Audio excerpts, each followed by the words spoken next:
I hope you college football fans were paying attention to App State last year because there were some very fun games, especially towards the beginning of the season, to watch surrounding this team. However, given expectations around this program as of late, last year definitely was a little bit of a disappointment. However, heading into 2023, you're coming off a year with a lot of close losses, and yes, there are some pieces that need to be replaced, but Sean Clark and company, I think, have what it takes to be able to bounce back and have a run towards the Sun Belt Conference championship game. So can App State get back to the top of the Sun Belt Conference, or is this a team that, hey, may need some time in order to be able to climb the ranks back atop the Sun Belt Conference? What's up, Tailgaters? My name is Tailgate Nate, and welcome to my channel. I am previewing and predicting all 133 FBS level college football teams this summer. Guys, that means I'm doing your favorite team, so if you could, hit the subscribe button down below, ring the bell so you know when that video gets uploaded. I would greatly appreciate anything you guys are willing and able to do, which, hey, you're supporting me one way right now by watching the video. You can do more by liking, commenting, sharing, and pretty much anything else, again, you guys are willing and able to do to help me support my channel. The support this summer has been great. Let's continue to grow that. That'd be very, very appreciative. As we continue with Fun Belt predictions, we're going to talk about App State today. Hey, taking a look at the Mountaineers in 2023, again, should be a year where Sean Clark and company can be able to bounce back, but in order to talk about App State, we got to know how we do things around here. So we go through a roster overview and look at who the team lost, who's coming back, and who's coming in through the transfer portal and recruiting class, as well as taking a look at the 2023 Mountaineer football schedule, and we'll give it a game-by-game preview and prediction. So without further ado, let's talk about App State, baby. One of the staples of the Sun Belt Conference here in 2023. And, well, quarterback room. Well, there is going to be some turnover now as Chase Bryce is going to be gone. The former Clemson and Duke transfer, 3,921 yards, 27 touchdowns, to 6 interceptions on almost 63% completion percentage. Really, really good player for App State during his time. Made some really good throws. Some really good moments for him here as well. Definitely going to be a guy that's not going to be easy to replace out of the quarterback room. And you got some guys coming in that, well, we'll kind of see what they're made of, right? Ryan Berger, I believe, is that favorite to be the starter right now. However, Joey Aguilar is transferring in to this program. And I definitely could see a world where he ends up getting the starting quarterback job. However, Berger probably, in my opinion, going to end up getting that job. App State fans, let me know in the comment section below what the talk is around there. But again, both of them got some pretty decent sized shoes to fill when you come in for a player like Chase Bryce. Now, the running back room.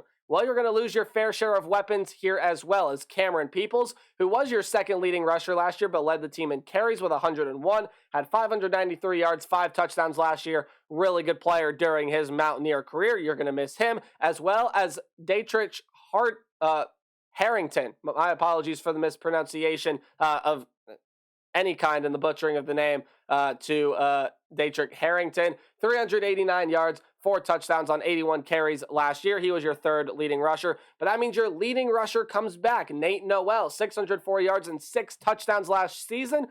Amani Marshall will also return to this team. He also had right around 400 yards. In fact, the exact same total as Harrington from last year. And you do get a transfer coming into this program as well.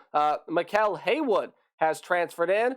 He is coming over from Navy to give a boost to this running back room. Now, when you take a look at the wide receiver room, well, you do lose a pretty solid weapon here as well. Christian Wells, a little bit down the ways, only 9 catches last year, but 170 yards, 3 touchdowns for him. Pretty much everyone else comes back, though. Christian Horn, Deshaun Davis, Kane Robinson, and Dalton Stroman, all your top 4 receivers from last year, all of them over 350 yards.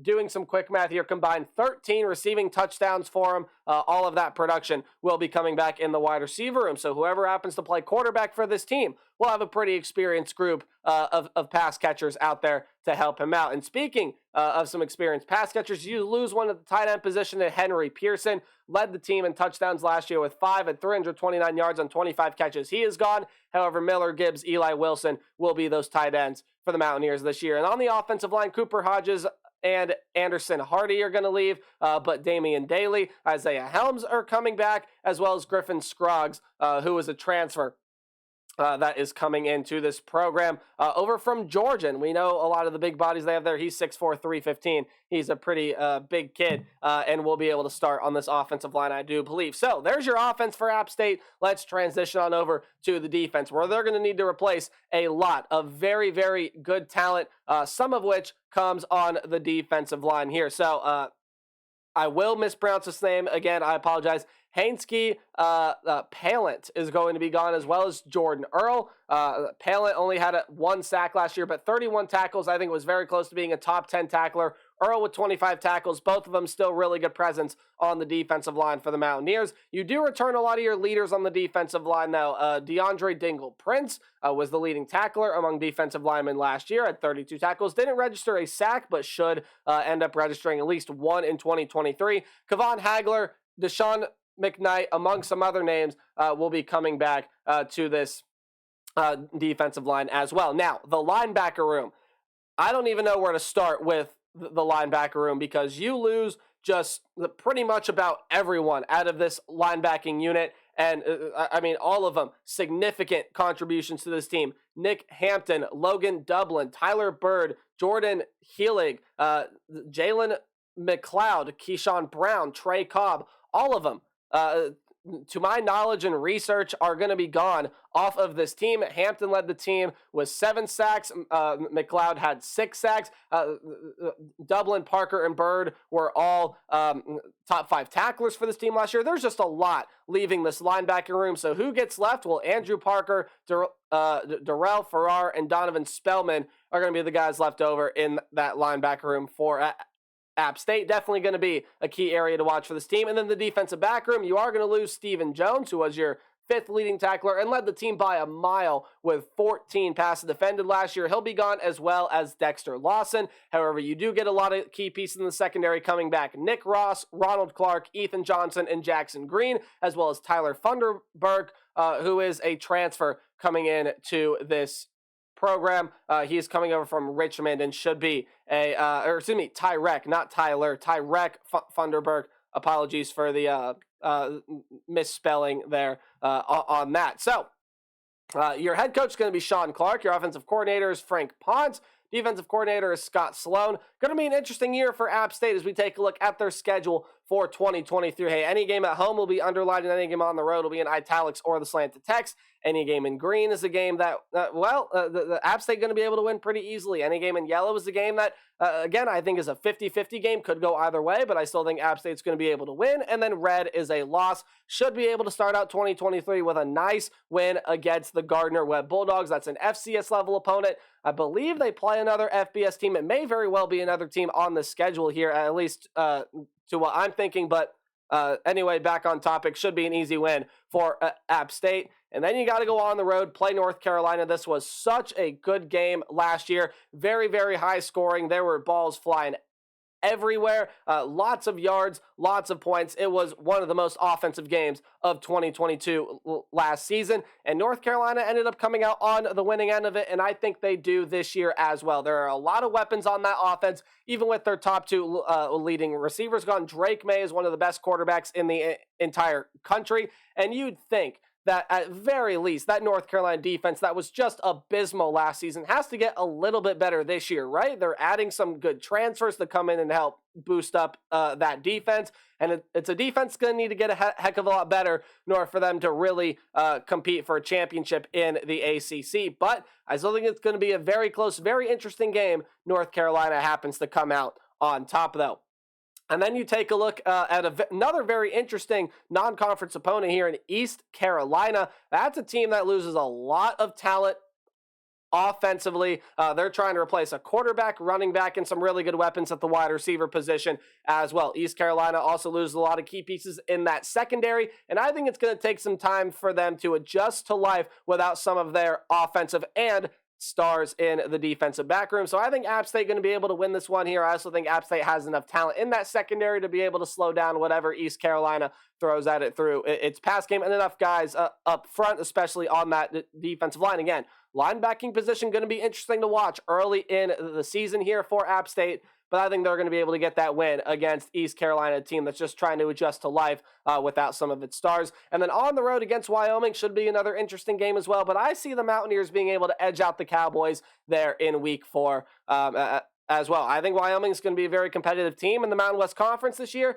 I just think App State going to be able to edge them out there on the road. And then you got your second straight road game here. First game in conference play, and it's a pretty easy one at that. ULM, I do not think is going to be a great team in the Sun Belt Conference this season, even though they've had some pretty solid seasons in the past. I don't know that they're going to have a great season here in 2023. I think App State going to be able to go on the road and easily win that one there. And I think by this point, App State's got some momentum going. I think, again, maybe that North Carolina game, very close for comfort, very close game. You're coming off of a bye week here, then to play a Tuesday game against Coastal Carolina, and I think App State is going to be able to get this one done here. Coastal Carolina has a phenomenal quarterback in Grayson McCall. Yes, he is coming back, and there's a lot of offensive weapons around him. One of the best wide receiver rooms in the Sun Belt Conference as well. But I think App State has enough in the secondary to be able to shut that down. I think they have enough on the defensive front to be able to create pressure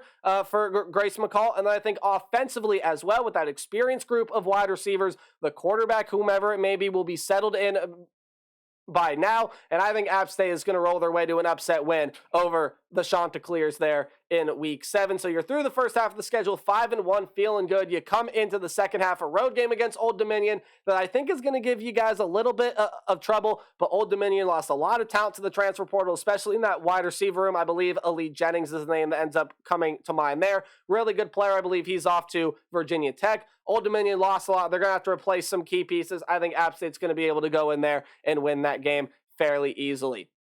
Or, excuse me, not fairly easily. I was looking ahead to my next game too early. Again, I think Old Dominion can give you some trouble, but App State going to be able to win. And I think you're going to be able to beat Southern Miss pretty easily as well. I think that's a team that's going to struggle in the Sun Belt Conference this season. There are some key pieces they're going to be able to have to replace on both sides of the ball, but I still think it's going to be a pretty physical team. I just think App State keeps this momentum going to a 14-plus point win over the Southern Miss Golden Eagles. And then you get into this 4-game stretch here that App State fans, you may want to look away at this part of the video, because I think this 4-game stretch is going to be really, really rough for App State. Again, Coastal Carolina, I think, is one of the best teams in the Sun Belt Conference this year. And you got 4 others here in the top half of the Sun Belt Conference that I think are going to be on their game. And I think you're going to end up dropping this game at home to Marshall. I think it's going to come as a little bit of a shock to some App State fans, and App State probably will even be favored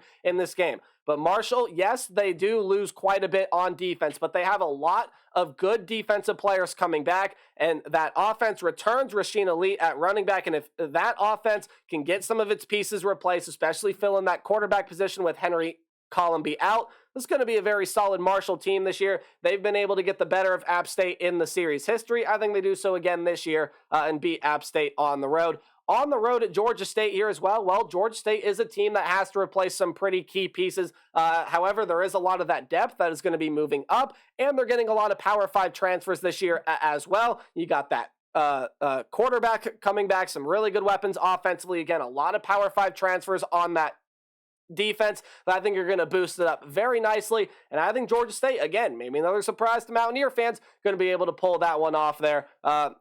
They're going to be able to pull that one off there at home. And then I think James Madison gets the better of App State as well. Again, really easy adjustment from FCS to FBS for James Madison. I think that's going to continue this year, no matter if they're going to play for a Sun Belt title, a bowl game, New Year's Six game, whatever it may be, or not. James Madison's going to be a very good, very solid team this year. I think they're going to get the better of App State. Just too much firepower offensively for them. Same kind of thing with Georgia Southern here. That's a passing attack when you bring in an experienced, really good arm in Davis Brind, a couple with a lot of weapons that are going to be coming back to that offense. Georgia Southern is a team in the Sun Belt that everyone's going to have to watch out for this year. Clay Helton has got a really good team, and so App State, with that 4-game losing streak at the end of the year, goes 7-5. So a slight improvement from last season, but I think fans around Mountaineer country and around the Appalachian Mountains are going to be wanting to look for better from this team. I could definitely see 8-4. That's a very realistic possibility. I could see them winning one of those last